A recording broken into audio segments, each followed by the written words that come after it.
Assalamualaikum warahmatullahi wabarakatuh. Bismillah, alhamdulillah, wassalatu wassalamu ala rasulillah wa ala alihi wa sahbihi wa mawala. La hawla wa la quwwata illa billah, amma ba'd. Alhamdulillah, dalam kesempatan kali ini kita bisa tetap dalam keadaan sehat walafiat, dan kita tetap bersyukur bahwa usia kita masih bisa akan dipertemukan dengan Ramadan tentunya. Sebab bulan Ramadan ini bulan yang sangat luar biasa. Sebagaimana Rasul bersabda, "Lau ta'lamu ummati ma fi ramadhana latamannau anna kulla sanatin Ramadan." Kalau saja umatku tahu apa yang ada di dalam Ramadan, maka yakin mereka berharap setiap tahun itu menjadi Ramadan. Inilah kita tahu bahwa Ramadan adalah bulan kasih sayang. Ramadan juga adalah bulan ampunan, dan Ramadan bulan pembebasan orang dari api neraka. Tetapi kemudian di balik Ramadan yang begitu berkah, tetapi ada yang kita sedang hadapi, yaitu pandemi corona.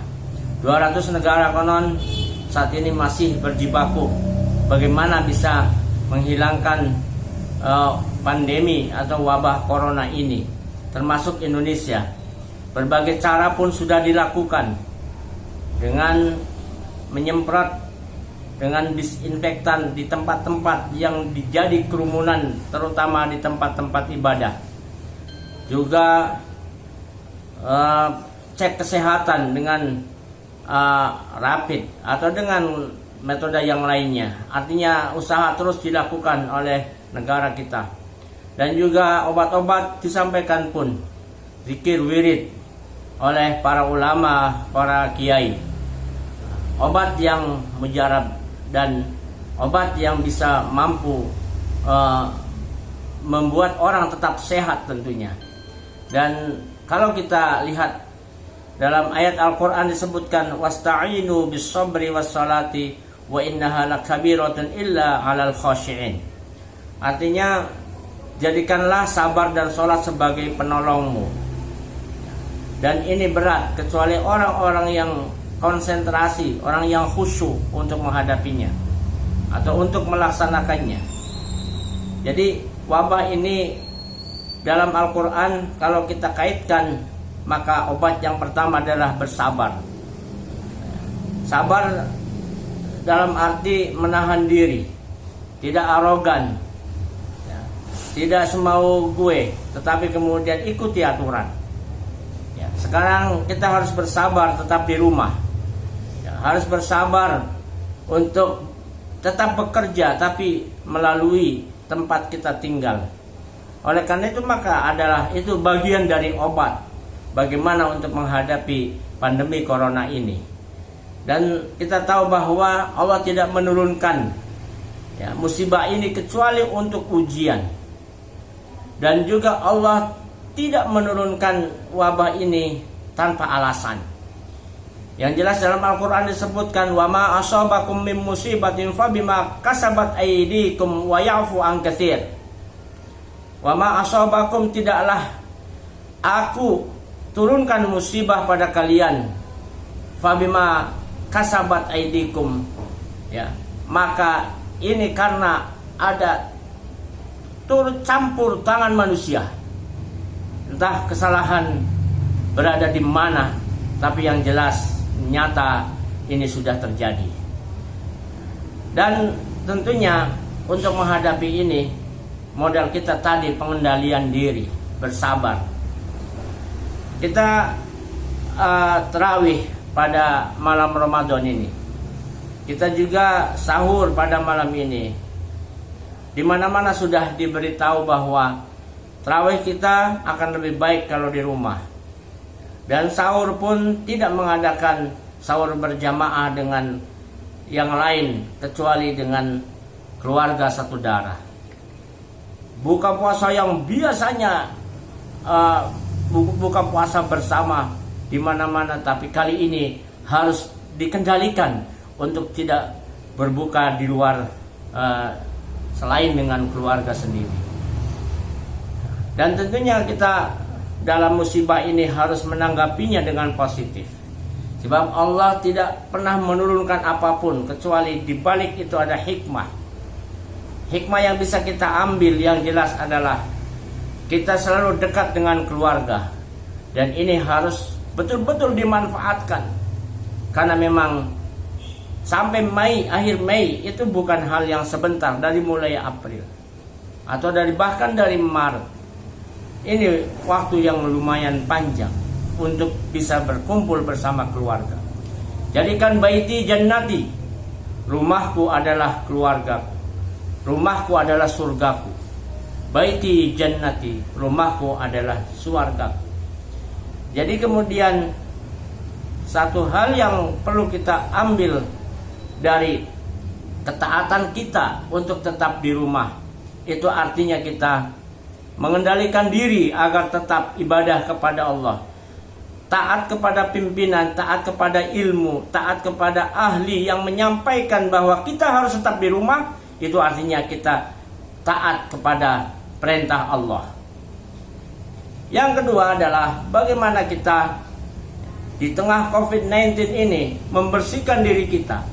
Apalagi dengan adanya Ramadan, semua dosa-dosa dibakar dengan Ramadan. Apa yang menjadi kesalahan kita yang selama ini bertumpuk setiap hari, maka saat ini kita perbaiki ibadah kita. Kita lebih konsentrasi untuk ibadah kepada Allah. Maka harapan kita akan bisa meraih apa yang ada pada Ramadan. Kita bisa meraih kasih sayang yang Allah tebarkan pada Ramadan.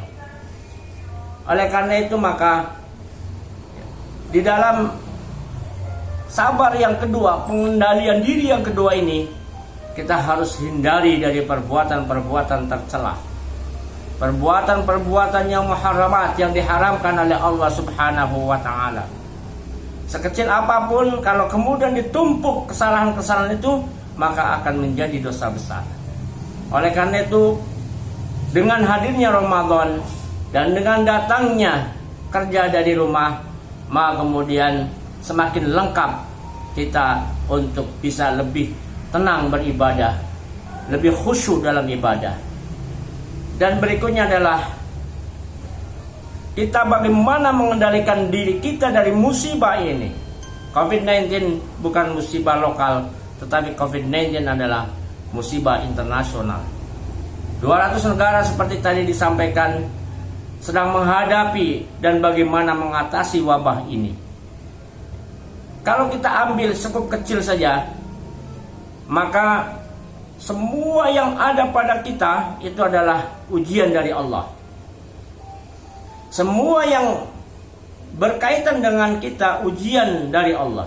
Kekayaan kita, bagaimana Allah menguji infaknya. Ketidakberdayaan kita, bagaimana kesabaran yang bisa dilakukan untuk orang atau kita yang lemah, dan lain sebagainya. Artinya apapun yang ada pada diri kita adalah ujian. Bahkan anak kita sekalipun itu adalah ujian bagi kita. Dalam Al-Quran disebutkan, innama amwalukum wa auladukum fitnah, wallahu indahu ajrun azim. Harta kita dan anak-anak kita hanyalah ujian bagi kita. Dan Allah sudah menyiapkan pahala yang besar untuk anak kita, atau untuk kebaikan kita terhadap anak kita, dan bagaimana mengelola harta kita dengan baik. Oleh karena itu maka tidak ada yang sia-sia. Semua yang kita lakukan untuk anak kita dalam kondisi COVID-19 ini, maka ada pahala yang besar di situ. Jadi musibah ini bagaimana bisa kelola dengan baik sehingga menjadi berkah. Anak kita yang dulu diserahkan kepada guru di sekolah, sekarang diajar oleh kita. Itu adalah pahala untuk kita. Waktu yang susah untuk dipertemukan dengan keluarga kita, sekarang 24 jam kita bisa bersama dengan keluarga. Artinya ini berkah yang luar biasa. Dan di luar itu bagaimana kita diuji? Untuk dihadapkan ada istri, ada anak, kemudian bisa jadi ada mertua misalkan. Bagaimana kita diuji? Kebersamaan kita dengan mereka, bagaimana diuji? Oleh karena itu maka cara yang paling jitu agar fitnah yang tadi dibilang itu bisa menjadi berkah, fattaqullaha mastata'tum wasma'u wa ati'u wa anfiqu khairan li anfusikum. Jawabannya, anak itu ujian, harta itu ujian, maka satu, supaya lulus dari ujian itu, fattaqullaha, takutlah kepada Allah. Arti takut adalah menjalankan segala perintahnya dan menjauhi segala larangannya, mastata'tum, semampunya. Larangan yang Allah turunkan pada manusia tidaklah mungkin, manusia tidak mampu untuk menghindarinya. Jadi dengan adanya kita takwa menjalankan perintah Allah, maka tentunya harta kita akan terbagi, karena di harta kita, di harta manusia ada bagian fakir miskin. Taatlah kepada Allah. Banyak perintah-perintah yang perlu kita laksanakan dalam rangka ta'abudiyah, ibadah kepada Allah.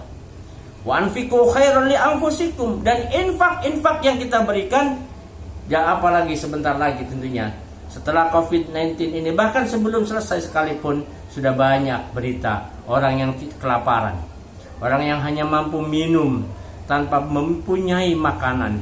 Maka kemudian alangkah hati kita baiknya jika kemudian saat inilah kita harus berinfak pada mereka yang lemah, mereka yang membutuhkan, karena dalam harta kita ada milik mereka. Bukan untuk siapa-siapa, khairul li anfusikum, untuk diri kalian. Infak itu bukan untuk orang lain, tapi untuk diri kita sendiri. Bagaimana kita mengelola anak kita yang tadi dikatakan amwalukum wa auladukum fitnah? Bagaimana kita bisa mengajari anak kita, terutama mengajar bagaimana mereka harus berakhlak, akhlak karimah. Contohkan di depan mereka. Manfaatkan kebersamaan dengan meningkatkan berjamaah, sholat berjamaah. Manfaatkan dengan tadarus berjamaah dengan keluarga. Kalau dulu mungkin terpisah kita bersama masyarakat di masjid, sekarang kita bersama keluarga di rumah bertadarus. Oleh karena itu, ambil hikmah dari musibah ini. Jangan lupa kendalikan diri kita agar tetap berada dalam red Allah Subhanahu wa ta'ala. Tingkatkan kesabaran kita, karena sabar itu tidak ada batasnya. Janganlah panik menghadapi musibah ini, tetapi tetaplah tenang, karena tenang itu merupakan sebagian dari obat. Dan tetaplah bersyukur, karena bersyukur ini menunjukkan bahwa manusia mengetahui eksistensi dirinya sebagai hamba Allah yang tidak berdaya sama sekali. Itu saja, mudah-mudahan ada manfaatnya, dan semua kita, ya, pelajar, santri, mahasiswa, tetap menjaga, ya, kesehatan dan jangan lupa bahagia. Itu modal yang terutama, ikhlas menghadapi kenyataan dan sabar menghadapi ujian ini. Itu saja. Billahi taufiq wal hidayah. Wassalamualaikum warahmatullahi wabarakatuh.